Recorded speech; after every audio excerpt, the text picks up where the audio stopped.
Good morning and welcome to BCP Council's Cabinet meeting for June. What I'm going to do first is hand over to our Democratic Services Officer to refer to our housekeeping document. Sarah. Good morning.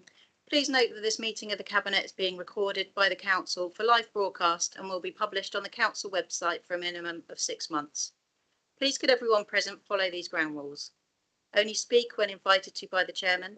If accessing via Teams, always turn on your video function when invited to speak and state your name. Please use your microphones when speaking and mute or turn off your microphone when you're not talking. If accessing via Teams and you'd like to speak on an item, please do so by utilising the raise your hand feature in the bar at the top of the Teams window.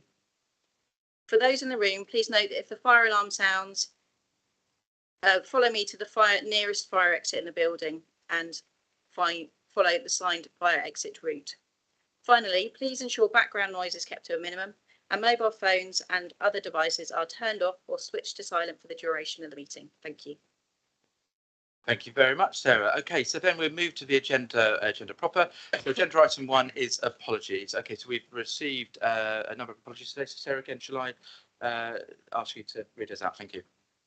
I have apologies from Councillor Nicola Green, Councillor Mike Green. Yeah, great. Thank you very much. And we've got some of our lead members on other business today as well.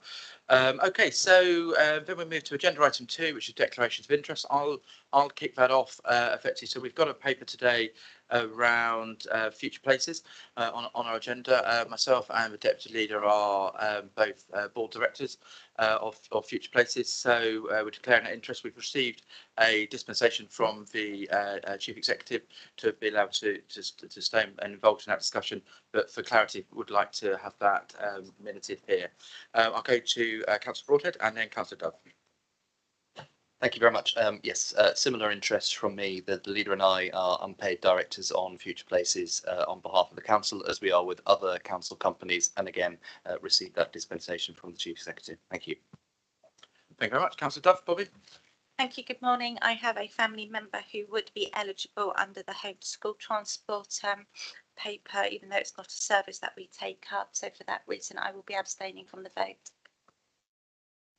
Thank you very much. That's really helpful. Okay. Any other declarations of interest? No, I'm not seeing any. So we move to agenda item 3, which is the confirmation of minutes. We've all had those circulated and an opportunity to read them. Are there any comments on the minutes? No, that's great. Okay, so then, so I'm formally proposing that. I believe Councillor Broadhead, you're seconding. Yes. So all those in favour, please show. Thank you very much. That's unanimous. Move to agenda item 4, which is public issues. I need to advise that there have been no questions, statements or petitions submitted on this occasion. And just a point in terms of future public attendance, we're now in the Bournemouth Town Hall, the annex, and welcome members of the public and other members of the council should they wish to attend a meeting in person. Thank you. I'll move now to agenda item 5, which is recommendations from the Overview and Scrutiny Committee. I've had discussions with the chairs of those committees, and as is normal practice, what we've done for the last couple of years, rather than bring them up at this point, we're bringing them up with the actual papers as they are as they are delivered, which is helpful. So then I'll move to agenda item 6, which is the outturn report, the 21-22 outturn report, which I am really happy to be proposing. So this effectively is a report we receive every year, and it details the close off, the outturn, financial outturn of our performance last financial year. Really, it's very positive to be able to bring this to you. We have delivered effectively a positive financial outturn in the region of £15 million, which some of that is being put forward into reserves for next year to be linked to the cost of living exercise. I'm going to talk a little bit more about the cost of living exercise we've undertaken when I get to the MTFP piece. but effectively, so we're having a revenue surplus of £6.8 million, which is over £3 million more than we were projecting 3 months ago. I need to thank our Section 151 officer Adam Richards and his team for their support throughout the financial year. We've had an incredibly difficult couple of years, and the changes across the budget have been immense. The fact that we've been able to balance and then better the budget has been remarkable. That has been delivered, spread that thanks to my cabinet colleagues and also all corporate directors who have been working, tirelessly to deliver in difficult circumstances. So this is a budget. I'm just reminded that our first budget as an administration, where we put record investment into children's and adult services, the most money ever been put into people's services until we put more money into it in the budget we've got for this year. And it had significant investment in our priority areas like cleaner, greener, safer, where we're determined to make sure people can be really proud of their environments in Bournemouth, Christchurch and Poole. Even in the extra COVID pressures we've had as a council, we've been able to invest in that, deliver a council tax freeze and deliver a balanced and now significantly better budget. So thank all colleagues for that, and I'm very happy to move this paper. I will also just note that we've approved the capital vehements, accepting new government grants, and there's a capital vehement in paragraph 97 that we're formally recommending as well. I'm going to bring Councillor Broadhead in now to, I believe, the second paper, and then look to see an update from the Overview and Scrutiny Chair as this paper was taken to his committee. Councillor Broadhead. Thank you very much, Chair. And yes, just to echo your sentiments, this is very good news. It was only a few months ago, back in February this year, that we were presenting the Conservatives' budget. We presented then a balanced budget with a surplus, as you mentioned, Chairman, of around £3 million. Now that we've collated all of the background budgets, that increases and that doubles to £6 million, which gives us a lot of flexibility going forward, but it actually also enables us to invest more in our priorities, put some more into reserves if needed, and also deal head on with the global cost of living challenge that we're all having to face. And so I think that the very fact, if we rewind the fact that when the Conservative administration took control, we inherited a £50 million deficit within a very short space of time. As you've mentioned, Chairman, we've delivered a balanced budget with a £6 million surplus, with record investment into almost every single area of this council, and a council tax freeze, I think gives residents confidence that the grown-ups are in charge. We're dealing with the finances in a very credible way and investing in the future for the next generation at the same time. Thank you, Chair. Thank you very much, and appreciate your comments. Okay, so now I'll move to the chair of the Overview and Scrutiny Committee, that looked at his paper, Lawrence Williams, Councillor Williams. Yes, good morning. Well, it was a full and frank discussion we had, but we had a very good presentation from yourself, Leader, and Adam Richards. I think you both overcame any queries and questions that the panel had.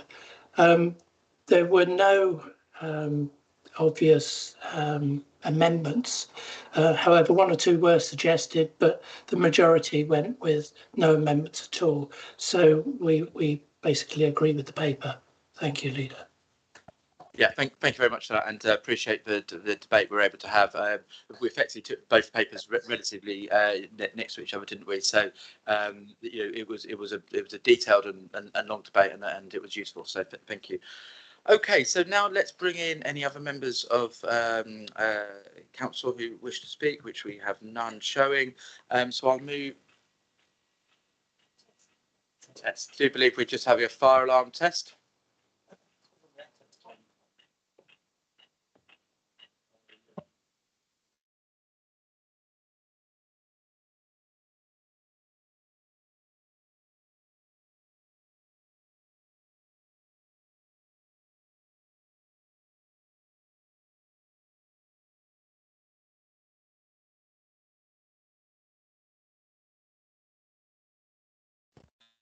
do apologise for anybody watching the live stream. We had a fire alarm there.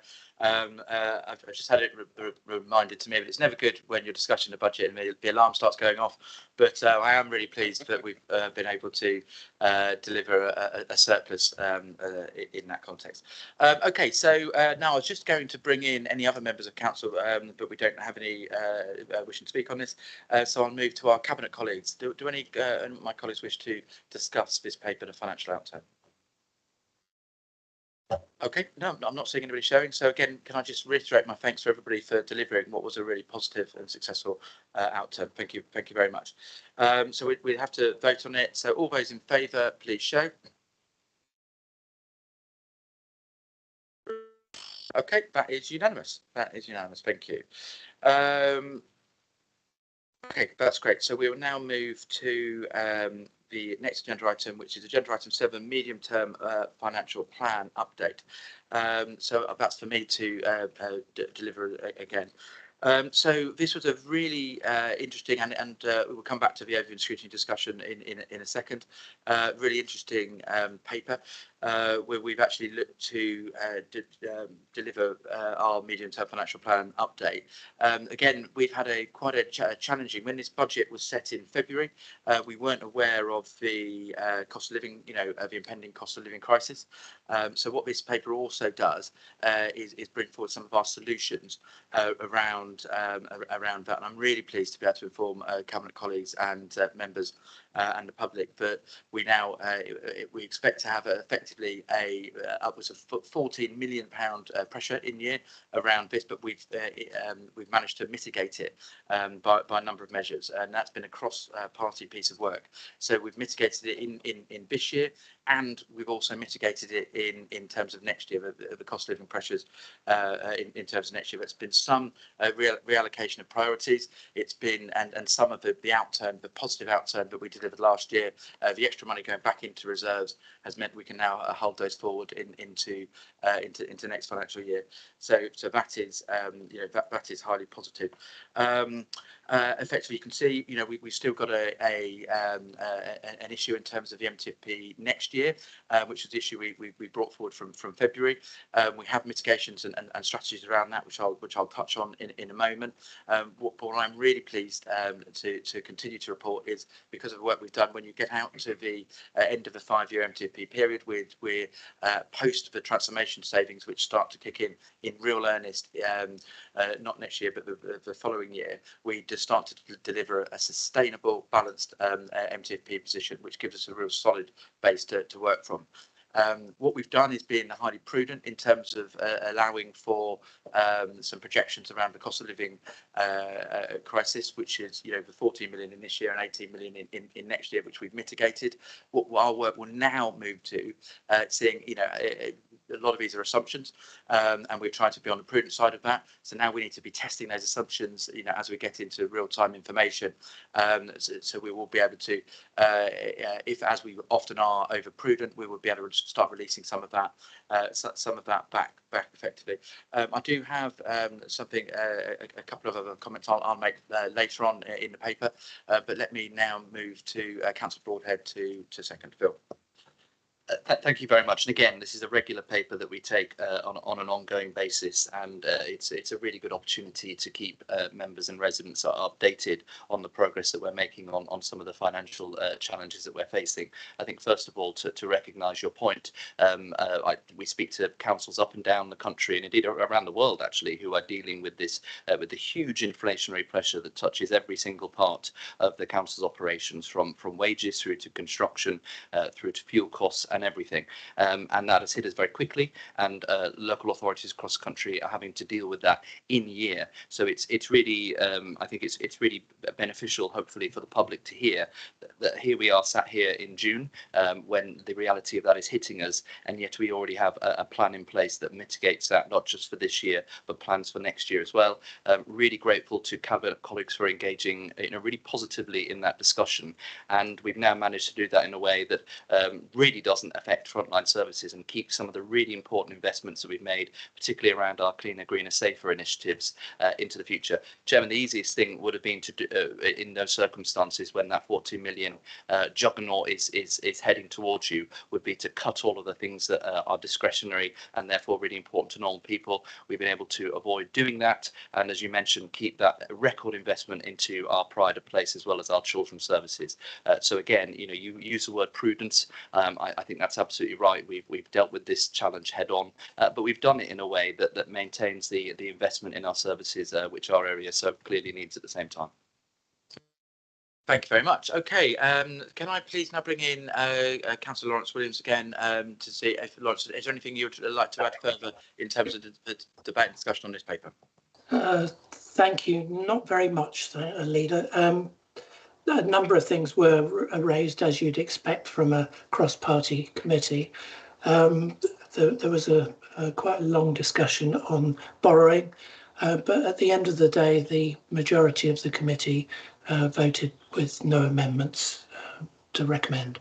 Thank you. Yeah, thank you very much, Lawrence. That's really helpful.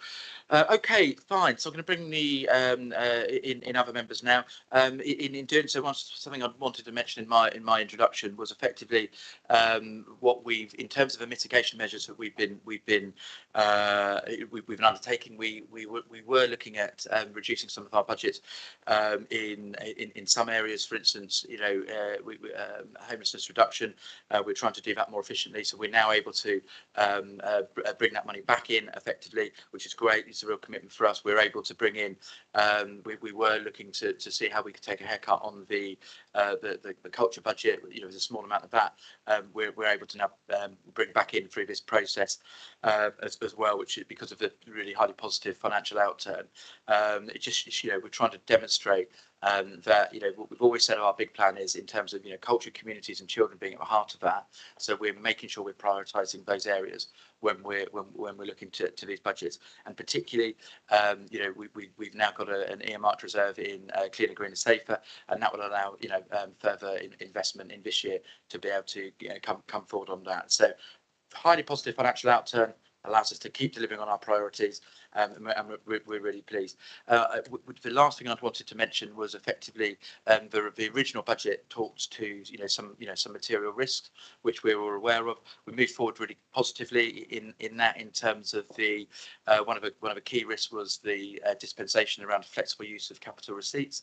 And at the time of putting our budget there, it hadn't been extended, but we'd had confirmation it would be. That's now formally been extended, which we're thankful to Government for. You know, in terms of government, I am in correspondence with Kemi Badenoch, the Minister for Local Government, regarding our innovative proposal around how we're going to be funding some flexible use of capital receipts and investment in our beach hut stock, and the application of the flexible use of capital receipts there. You know, interestingly, following that discussion with civil servants and DLUC and our senior officers, we're really hopeful that this is stimulating the department to look again at alternative strategies for funding ours and other authorities' transformation programmes following local government reorganisation. So it's really been, you know, interesting and apparent to me the level of access we're now getting as an authority, with both Kemi Badenoch at her ministerial level, but also at the senior ministerial level in terms of Michael Gove, and the fact that we've been asked to contribute how we're being so positive in terms of our financial outlook. Council tax freeze is massive investment in services and how we're funding that. So we believe LGR can be a real blueprint for how to fund and structure local government going forward, and the ministerial exposure we're getting shows we're now effectively trying to lead the country in this. So I'm really pleased to inform you of those ministerial discussions. Apologies, that was a long introduction, but there's a lot in this paper. Thanks again to colleagues who have contributed to mitigations and are working it. Could I now see if any members would like to speak? Thank you. Okay, thank you. It looks like I've spoken enough for all of us, so we will move up to the vote.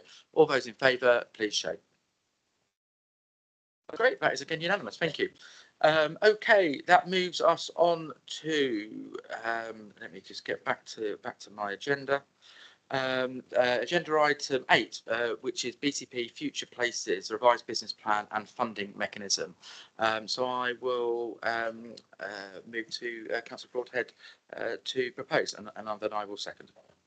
Yes, thank you very much, Chair. And again, thank you to Councillor Williams and the Overview and Scrutiny function for their extensive, Councillor Siobhan Gabriel, for the extensive discussion that we had on this at the scrutiny as well.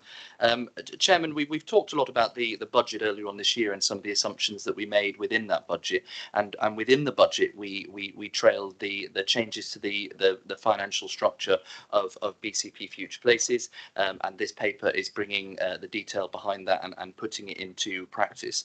I won't give the long potted history, but I think it is worth reminding ourselves of what Future Places is, and why we created it. When we came into administration, it was really clear that we've got some fantastic regeneration opportunities across the BCP region, totaling about £3 billion of huge regeneration opportunities, and that's spread across the whole area, Chairman, from the Towns Fund in central Boscombe regeneration, some of our more business and employment-led regeneration projects such as Wessex Fields, the former civic centres in both Christchurch and in Poole, but actually the quantum of that regeneration is around Poole, particularly in the Poole waterside and town centre area, the Halls Bay former power station site being one of the best examples. That is in council ownership. It is one of the largest brownfield sites on the south coast, and presents just an amazing opportunity to finally see the rejuvenation of Poole that Poole deserves, and hence the reason why this administration put the rejuvenation of Poole as central to its big plan. It became very clear to us when we came into administration that if we wanted to do regeneration properly, it needed some significant investment, and we really had three ways of being able to bring that investment forward: either to heavily invest within the council and create a new team of council officers to take that regeneration forward. It's a credible option, but as we've found in the past, it is quite difficult to encourage the talent to come and work for a local authority that is needed for the scale of ambition that we had with some of these regeneration projects. And again, the flexibility of some of the mechanisms of doing it purely within the council function is fairly limited, as we'll come to a little bit later on. The second option we had would be to take that £3 billion of sites and enter into a strategic joint venture partnership with one or more partners. To be clear, I think we're not going to be delivering these regeneration projects on our own. But we do need, I believe, the autonomy at this stage to drive the direction of those regeneration projects by ourselves. And equally, unlike previous iterations of the preceding authorities, we are now in a resource place where we don't have to rely purely on the private industry to help us fund that initial stage of work. So we could have entered into a strategic partnership to deliver all of these sites, but frankly, we don't need to, and we can move forward with our own plans to put placemaking at the core of what we're trying to do rather than pure commercial interest. And that led to the third option, which was a little bit like we've done in the past, to create our own fully owned, municipally owned company, with purely focused on place-based regeneration, so not for profit, purely fully owned by the council. And the benefit of doing that mechanism, we took a lot of external advice, and we're not the first in the country, nor will we be the last to have our own fully owned regeneration company. But you can then attract the talent to that company. It gives some flexibilities in terms of the mechanisms and structures, what this paper being a prime example of such, and it also gives some definition to the amazing opportunities that we've got. So about a year ago, we took the option to set up our own regeneration, fully owned, municipally owned regeneration company, Future Places, and progress on that basis. Chairman, you'll recall at that stage that was pretty much a structural decision based on just trying to get on with regeneration. I think what has happened since then has been really quite remarkable. Some of the staff that we've managed to bring to that company, Gail Mayhew, Craig Beavers and the team, are some of the best regeneration minds in the whole country. They've taken the decision to come and to help us as a local authority deliver that. We never would have been able to do that within purely the council function. And we now have an innovative model which Homes England has recently described, and government has described as the exemplar for how local authorities should do regeneration. And I think that's a real accolade in a very, very short space of time. And again, we are now in advanced discussions with Homes England, who, let's remind ourselves, the previous administration lost pretty much all of the Homes England funding that we had for proceeding for the projects that we had in hand. We are now in intense discussions with them. They recognise that what we're doing is the right thing to do, and I'm really confident that we can have some really positive involvement with them in, hopefully only a matter of months. That happened about a year ago, and we created Future Places only 8 months ago. So Future Places is now only around 8 months old. And at the time we created Future Places, we put significant resource into it and assumed that we'd be funding this on an ongoing revenue support basis. That's fine, but of course, as we all know, the people involved in local government would know, that the problem with ongoing revenue support is it's very, very hard to get that back. If any of these major regeneration projects we ever sold or leased or did things with and got capital receipts, as we expect to do, those capital receipts outside of a transformation period can only be used on new capital or infrastructure spend. So you really have to assume that the ongoing investment into regeneration is essentially something that you can't recoup. Shortly after we made the decision to create Future Places, we did a little bit more work looking at some of the financial structures of others around the company, and we found that there is a better way to fund this function, which is very similar to London Borough of Barking and Dagenham's regeneration company, Be First, which essentially gives a lot more autonomy to Future Places and works on a commissioned basis. So we give them essentially a working capital loan, where they then charge us for the services. We can then pay back the loan when upon successful delivery. And the benefit of that is that so long as they bring these projects very quickly to an outlined strategic business case, that becomes capitalised, which avoids the need for an ongoing revenue cost going forward. It also gives us added surety, I think, and we've seen this with the new business plan that accompanies this, that the projects that they've got in hand are absolutely deliverable. There's that real, laser focus on making sure that these schemes are viable as well. So really, this is a technical paper that changes the financial model from one purely of just giving Future Places money to a results-based approach, and this has been tried and tested by others, and really ensures that we can have, again, as I mentioned, the assurance going forward that these are deliverable schemes, and crucially, we've then got an ongoing financial structure, which means that we can continue to invest in regeneration for the long term. Really pleased that although we're only 8 months into the new company, they've been working at pace with the structure. They're now pretty much to the full complement of their initial staffing level. And indeed, although there's been a tremendous amount of work to do, as you see through the business plan, of the huge amount of regeneration projects that they've got in hand, we're only a couple of months away from them bringing the first 5 projects to the council for approval. So showing that not only are they doing something incredibly different here, putting placemaking, long-term patient capital stewardship approach to regeneration, getting international and national recognition for that, but they are also working at pace to bring these forward to fruition. Final point from me around the governance. We've as we pointed out earlier on, Chairman, we have been the leader and I have been unpaid directors on the company in its early stages, as we are with nearly all of the council-owned companies. Where the leader and deputy leader of all political hues have always served on Seascape Group, Seascape Home Properties, BBML, a number of other companies. So that is the norm. But as we move to this new funding mechanism, and indeed as Future Places, as part of their business plan, there's some independent non-executive directors to the board at pace within the next couple of months, as per always the plan, we will have done our job in setting the company up, and we'll be stepping back from being formal directors of Future Places, and that way you will have a completely independent board running that company. We'll still have the mechanisms, both through the structures and the political accountability, to make sure that we can hold them to account. But everyone does have the assurance that we're now at the final stages of this structure, we will be coming off as formal directors once those new non-exec directors are in place in the next couple of months.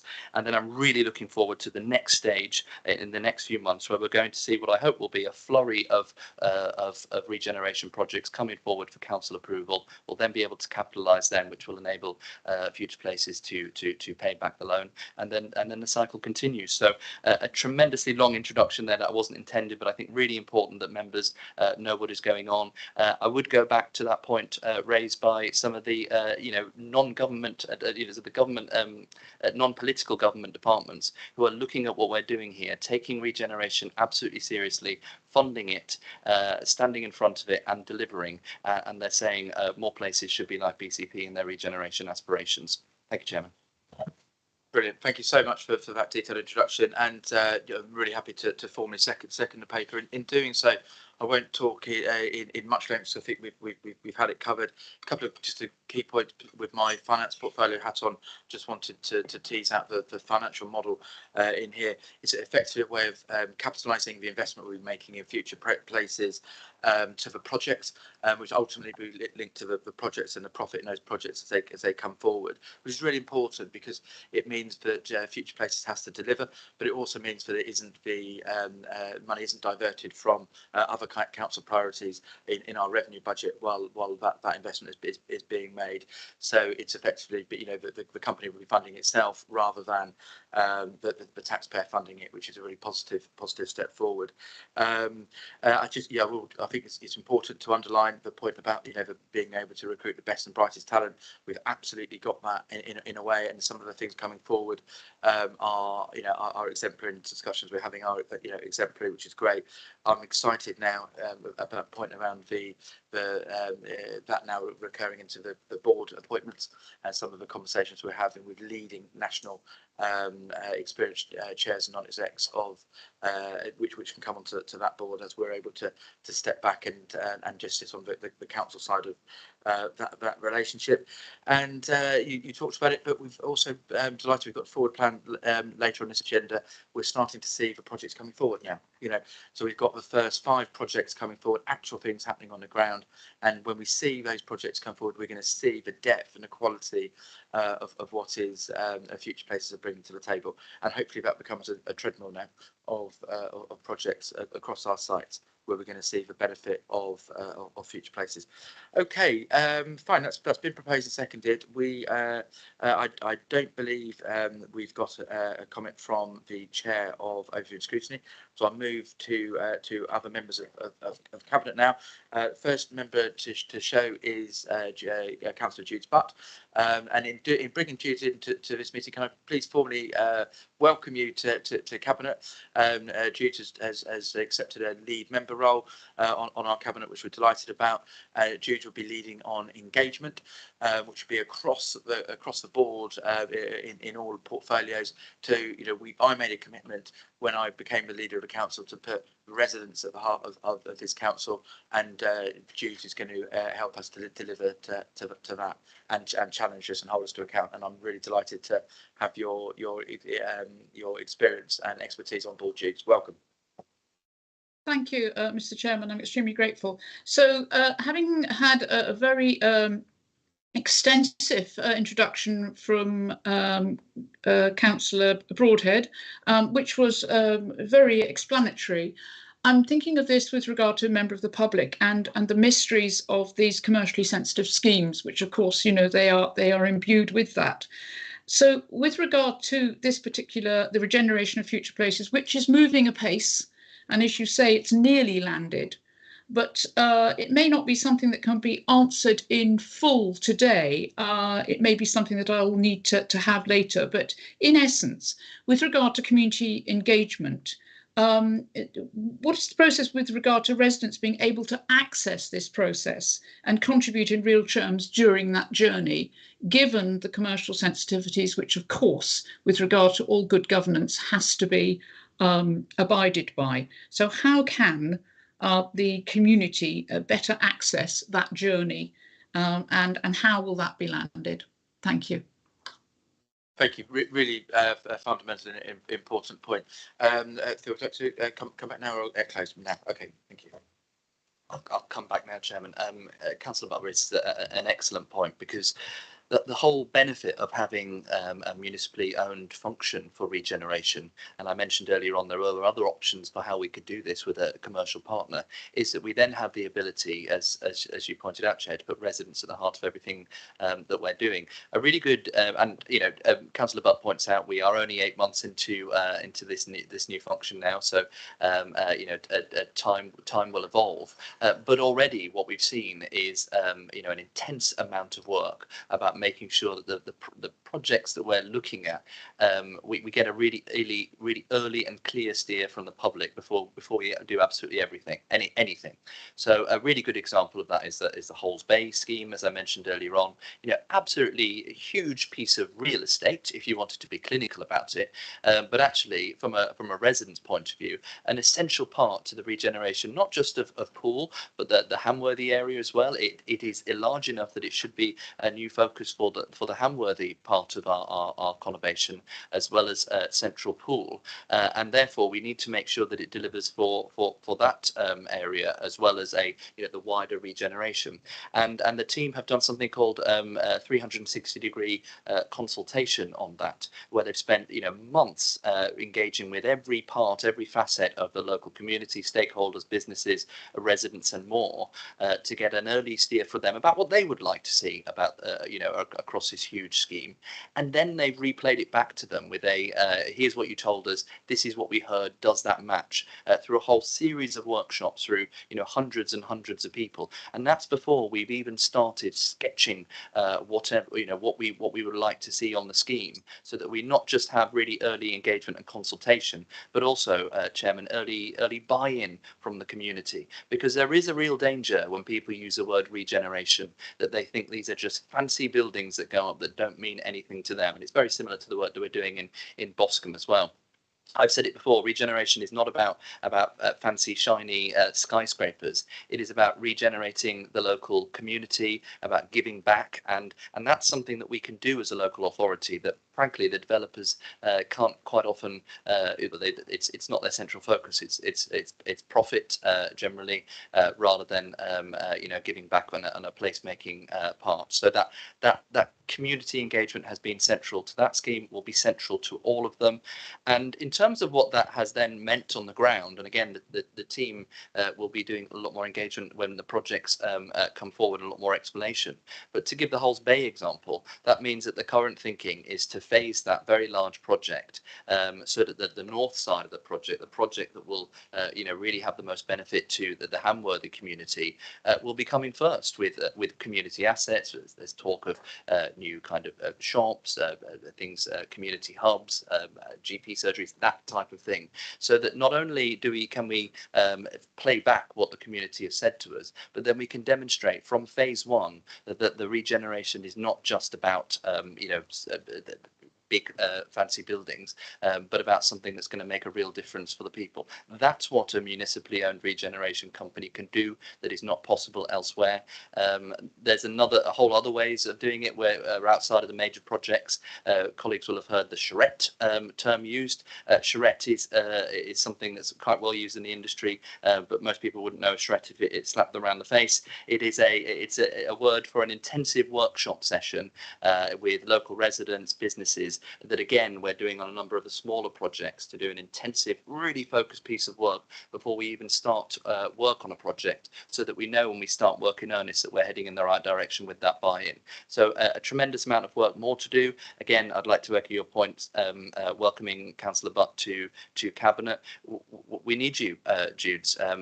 Community engagement is central to what we do. Nobody has a record of delivery in terms of engaging with their community, both locally and across BCP, than you do. And I'm looking forward to you being a central part of our plans going forward. Absolutely, and very much underline that. One of the parts I was really impressed with was around the big conversation piece as well. So what that is effectively across the board, starting at the beginning, going out and talking to the community and making sure that that engagement effectively around the community need is right at the heart of what we're doing and should pay dividends. And the early findings of that have been fantastic, and I believe it's a process that will carry on and have much further and detailed involvement as well. So yeah, thank you very much, Jude. Thank you for your question. Would you any of you'd like to come back on? Yes, just a quick comeback, very quick. Thank you very much again. Obviously, with any engagement structure, it has to be a golden thread that runs through everything, and material evidence will be pivotal. We see what we see at the minute, but it's how that's what's going to be the full story, the outcome. And to see, as I said, that golden thread of community engagement that runs through all disciplines is allowed to do that in real terms. Because consulting, yes, we must consult, we do consult, but consulting can only be effective if the community can really engage in really terms and fully. Because a lot of residents don't feel that that's the case. It's out there, it's being landed, but it needs to be iterated clearly, and those opportunities for the community to really understand what's going on in real terms during the journey. So I really thank you for the expo, and I thank you for being open to allowing me to come and challenge you, which I shall be doing on a regular basis, and I shall be keeping an extremely close watching brief on this. Thank you, Mr. Chairman. Thank you very much. That's great. Okay. Do any other members of Cabinet wish to speak on this paper? I've got Councillor Duff. Bobby. Thank you for bringing this paper forward, and you're right, it's quite technical, but I think you alluded to this, Phil, when you were saying, what does generation mean? What does it mean to our public? What does it mean to our residents? I just wondered if you could, perhaps now that you've a bit further down the line, just explain exactly what this will mean for our residents and what our public will see when they come to the BCP area. Thank you. Okay, and let me just see if there are any other questions or comments from colleagues. Okay, fine. So perhaps you could do that as part of your summing up, Phil. Thank you. Sure. No, thank you, Chairman, and thank you for all the support that we've had on this. Councillor Dove is exactly right, and I've reiterated the point again and again. Regeneration done poorly is taking a not very nice area and making it slightly better. And that has benefits in and of itself, and some people would say that that's success. We've got much bigger aspirations for our whole region than just making it look a bit nicer, and that's exactly why we've created this function as a wholly owned council entity, because we're not just focused on taking empty sites and putting something on them. We're going to do it in a way, as Councillor Butt pointed out, that puts people at the very, very heart of it, so that real people, local people, can see the real benefit to that. I've given examples of Poole in general. Another really good example of that regeneration in action is the cranes that will be going up in the next few weeks at the Carter Ski development, which is adjacent to the Holes Bay site. That is something that we brought forward at pace. It is ostensibly regeneration in terms of pretty buildings, but it's deeper than that. It's a number of units on the ground floor that will add a tremendous amount for the local community, and then above that is 161 homes for local people, not fancy second homes for people to come down to, but 161 homes that we are building that will only be lived in by local people, available to rent, which will give new people an opportunity to live in what I hope will be a vibrant quarter going forward. So that's a real life example. And then you take what we're doing over in Boscombe as well. Again, we're phasing that approach, and the phase one is currently out there for engagement and consultation for a whole improvement of the Hawkwood Road area, which is currently car parks and kind of relatively empty spaces, putting a new public park there, a new doctor's surgery, a new community hub.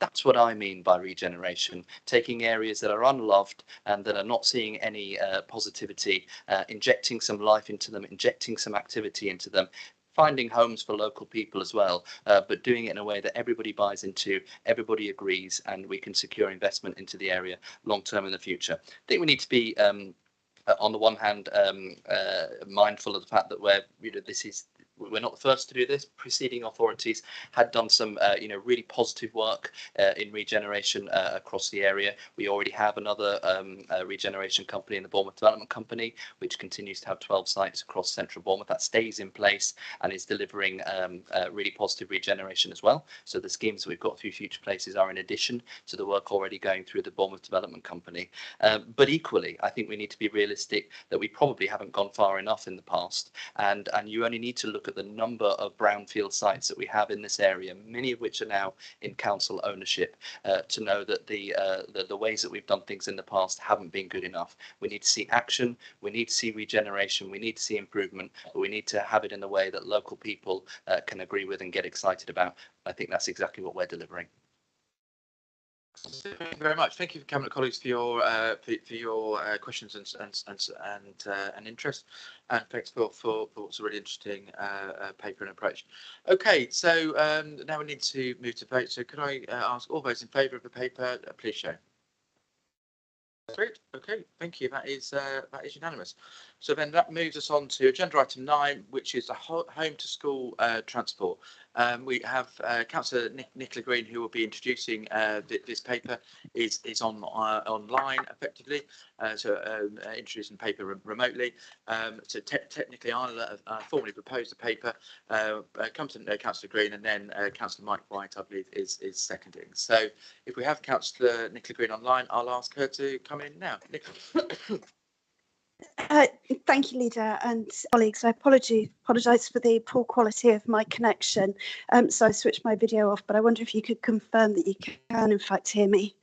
We can hear you loud and clear, Nicola. So please proceed. Thank you. Jolly good.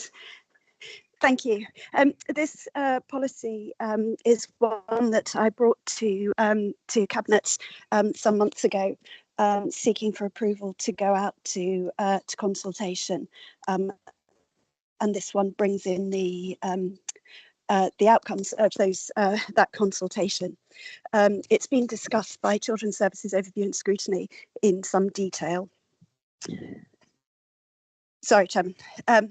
It's been discussed at Children's Services Overview and Scrutiny in some considerable detail, and they were very supportive of the principles, which are that since its inception, BCP Council has been operating the homeschool transport policies of the 3 legacy councils, and it's timely that we bring it together and make sure that parents have a clear and consistent approach, and that's what's set out in front of you. There is, you will see, an opportunity for parents who feel that not all their needs have been considered to be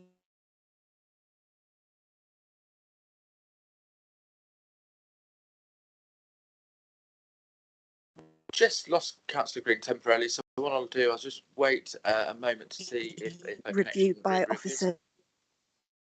Nicola, we just lost you about 10 seconds ago, so perhaps if you could just take one backward step and then resume. Thank you. Okay. What I'll do actually is I'll ask Councillor Mike White to come in terms of seconding the paper. Approach that parents can understand when they first. Nicola, can you? We just lost you, unfortunately. So can we about 30 seconds ago? So could you please? Your connection probably dropped. Are you able to just take a backward step and then introduce? If not, I'll go to Councillor White and then ask any of our education colleagues who are online if they would like to continue. Nicola. Okay, so Councillor White, could you please second the paper, and then I'll ask Sarah Rempel or Cathy Hadley if anybody would like to contribute as well. Yeah, thank you, Chairman. Very happy to second this. Great. Okay, so is there anything that wasn't included in Councillor Green's introduction that our Director of Children's Services or Director of Education would like to bring in? Okay, I'll Cathy Hadley. Thank you, Chair. I'm going to pass over to the Director of Education, who is also supported by someone who knows a lot of the detail in terms of this report to answer any questions. Thanks, Kathy. So we've got Angie Hill with us. So Angie, do you just want to give a very brief sort of overview and answer any questions? You're muted, Angie. Always the way, isn't it? Apologies, everyone. Good morning. So if I pick up from where Councillor Green unfortunately lost connection, we have prepared for you a draft policy for BCP Council to enable all of our families to be able to access a single policy and therefore consistency in the request for assessment for transport eligibility.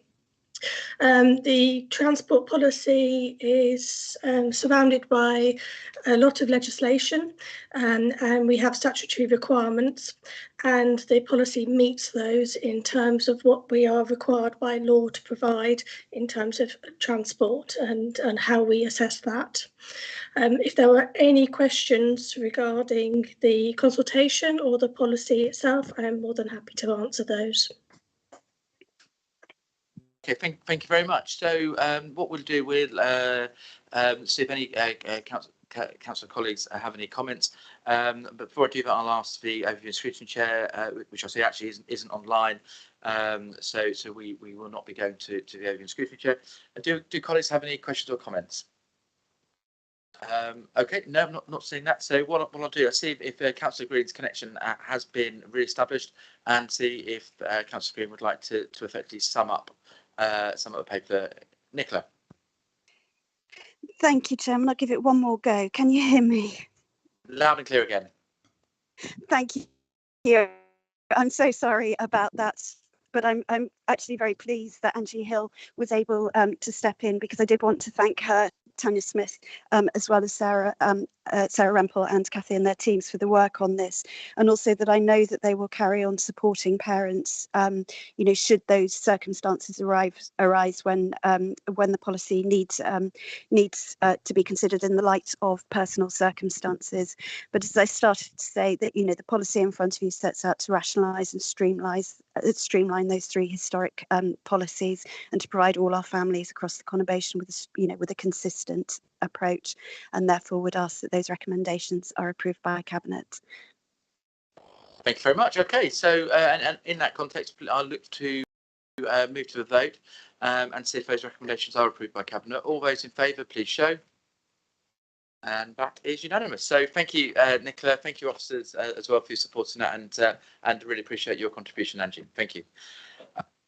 Okay, so now we will move into agenda item 10, which is the cemetery regulations and cemetery fees harmonisation, which I believe Councillor Mark Anderson is introducing. Thank you, Chairman. BCP Council is responsible for 9 cemeteries, governed by 3 separate legacy rules, which are out of date compared to industry standards. Those in Christchurch, which if not changed, could lead to potential challenges to the council. Christchurch fees do not cover the cost of the service provided. Harmonising allows us to align processes, procedures and documents. We're also looking for additional sources of land for burial. While BCP has sufficient land for 12 years of burial, at the current rate, this land is principally available only in Bournemouth, with the Pool Cemetery closed to virgin grave purchases. Christchurch Cemetery is closed to new grave purchases while they investigate the burial records. And it's also worth noting that local authorities have a legal duty to maintain cemeteries for 75 years after closure, unlike private cemeteries. Finally, we have a statutory duty to make funeral arrangements for a person who's died within the area where relatives can't be found, won't pay, or are unwilling to pay. So we have a continuous increase in burials that we have to look for. So I would ask the Cabinet to support the recommendations. Thank you. Thank you very much, and I'll formally second that paper. I do not believe this was considered by the Scrutiny Committee, so I will see if any other colleagues would like to comment. Okay, I'm not seeing that from wider members of the council or Cabinet, so thank you very much for that introduction, Mark. And what I'll do, I'll move to the vote. All those in favour, please show. Thank you. That is unanimous. Great. Okay, so getting to close our business now, moving to agenda item 11, which is urgent decisions taken by the Chief Executive in accordance with the Constitution. I've been made aware of none, and I've just had that confirmed, which is helpful. So we'll move to agenda item 12, the Cabinet Forward Plan. So I'm happy to advise that the latest version of the Forward Plan has recently been published and has been a supplement to this agenda. Do colleagues have any comments about that, or in terms of the current plan we've got published, or effectively things we'll be looking to move forward on it? Councillor White, Mike. Yeah, thank you, Chairman. I'd just like to flag up an additional item for the forward plan. We are in Children's Services developing a bid for transformation funding, and this bid will probably come to Cabinet in July or September. Yeah, thank you. Really excited about that. I think we're aware we're on a journey, and also we want to make sure we get the most out of transformation and the opportunities to really deliver long term for our children. Thank you. I'll come to Councillor Anderson. Mark. Thank you, Chairman. I'd just like to remind everyone that we have the green infrastructure paper coming to the next council meeting, cabinet meeting, and I would recommend everyone have a look at it. It's very worthwhile and explains how and what we're trying to do with our large amount of green spaces. Thank you very much, Mark. I've got Councillor Dove. Bobby. Thank you. Yes, lots going on in the world of community safety. So I'd like to add, please, the Community Safety Partnership Strategy paper for the 28th of September, please, a strategy that we can all adopt as a council as we work for and move forward with our partners and making BCP a place which is safe to all who work, visit and live here. And also for November the 17th, could I please ask that we revisit the WISE Cabinet paper, given the 6-month extension trial, in terms of more innovative ways that we can work alongside our partner WISE. And I'd also like to add, please, for the 17th of November, a CCTV strategy paper talking about where we are moving forward with CCTV and what that will mean for our residents. Thank you. Yeah, great, and really particularly pleased with the CCTV. We've often said that it's when people feel safer, and it's how what tools are in our armour to make sure we actually land that as part of our clean, green, and safer. So I look forward to seeing that. Councillor Broadhead, Phil. Yes, thank you, Chairman. In addition to the other items that colleagues have discussed, there's a couple more that will be working their way onto the Cabinet Forward Plan very shortly. Firstly, I've been working really closely with Councillor Steve Barron as our lead member on pool regeneration, who's been working absolutely tirelessly to try and see some real immediate improvements in the centre of Poole. In particular, one of his long-term projects has been getting some real improvements to the bus station area around Central Poole, and combining that with some work that Future Place are leading on around the Lighthouse Cultural Quarter as well. I'm really pleased that that is now coming into focus, and we'll be looking forward later on this year to bringing forward a cabinet paper talking around the huge sort of the bus station improvements that we'll be bringing forward at pace and with some immediacy. And Councillor Barron's been working extremely hard on that, and I'm really grateful for the effort that he's put into that process. That's number one. Second one, we've trailed before that we're doing a number of detailed work around some of the areas that are emerging as development priorities across the area. We've just undertaken a charrette, as I mentioned earlier on the Westover Road area, and improvements will be coming forward as a result of that process. Really pleased with the level of engagement, both from retailers, owners, planners, transport guys, so that we can really take what is currently already a bit of a jewel in the crown of Central Bournemouth and make it absolutely a shining jewel in the future. But the other one that hasn't been mentioned before is that we've been doing a study on the Avenue Road area of Central Bournemouth, and looking forward to bring a development brief, possibly an SPD. We're now looking at bringing that to fruition in October, and to give colleagues a little flavour, this won't just be about a purely residential-led redevelopment of the Avenue Road area. For those that don't know, that's the area around the Avenue Road Shopping Centre, centre, the former Marks and Spencer's site, etc. But actually looking at making that a new retail quarter, a kind of new style retail quarter, which we've been working really hard on with an external company. So that should be coming forward in October as a development brief to enable a new Avenue Road new style retail quarter to become another central part to our high street renewal. Fantastic, really exciting agenda. I'll also bring in Councillor Nigel Brooks. Nigel. Yes, thank you, Chairman. A number of residents in Christchurch have been tracking the forward plan in respect of the potential transfer of a recreation ground and play areas from the BCP authority under policy to the town council. It was listed for the July cabinet meeting. I've just looked at the forward plan which has been issued. It is now set for October. First question, please could someone confirm why there has been this further delay? And secondly, can you please give me assurances that this actually is going to be achieved with a policy which I've already asked the cabinet member for as to what the plan is, and I'm still waiting a response. Yeah, thank you very much for that. And let me come in the first instance. So as a little bit of background, I had a really positive meeting with the Mayor of Christchurch in the last fortnight, where we ran through a number of salient points. The transfer of assets was something that was raised to me, in that meeting. I've picked up that, I will personally now, and we'll make sure get a response as to why the initial delays, but also make sure we get to a point with absolute clarity that we can now go and deliver the transfers as discussed. So what I'll do, I'll come back to you outside of this meeting, Nigel, with a formal answer to that. But you do have my personal assurance that I'm now formally engaged in trying to move all of that forward, and looking forward to doing so. We're really keen to make sure we build some strong relationships with the town council in Christchurch, and I'm committed to doing that. Thank you. Any other members wish to speak on that or any other item? Okay, no. Well, it leads me to say thank you very much. I was going to introduce Councillor Butter at this point, but we've done that already. So, Jude, again, thank you, and we look forward to working with you. I'm really genuinely proud of the work we've done in terms of the financial outturn, and that is not in just finance, that is across portfolios and directorates. So, thank you all, and Graham, if you could pass that comment on to senior officers to disseminate through their teams, we'd appreciate it. And very happy to, in that context, close the meeting. Thank you all.